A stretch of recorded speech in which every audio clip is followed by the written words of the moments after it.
Seyirciler, Kurtlar Vadisi dizisinin Polat Alemdar'ı Necati Şaşmaz'a Azerbaycan'dan rakip çıktı. Oyuncuya neredeyse birebir benzeyen Tural Askerov, Azerbaycan'ın Polat Alemdar'ı olarak anılıyor.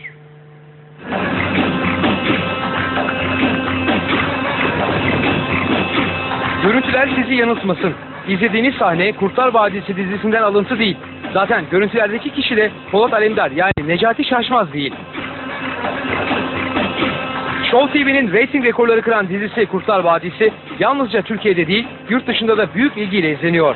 Bu ülkelerden biri de Azerbaycan. Ancak burada Kurtlar Vadisi tutkusu biraz daha ileri boyutta. Ona göre bir başa müsaadeni təqdim edirik.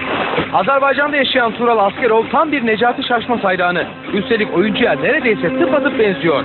Öyle ki genç adam Azerbaycan'da Polat Tural olarak anılıyor. Hatta bu özelliğiyle sık sık televizyon ekranlarında yer alıyor. Obrazı sevirəm. Yəni Polat Alemdar obrazı sevirəm mən.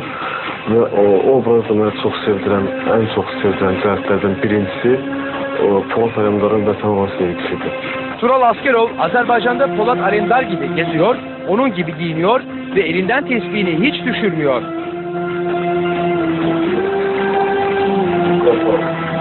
Tanımayan belə kəs olsa belə ilk dəfə simayı görəndə bir hörmət əlaməti olaraq bir gülümsünür, bir salam verir və yaxud da bənzədiyimi bildirir.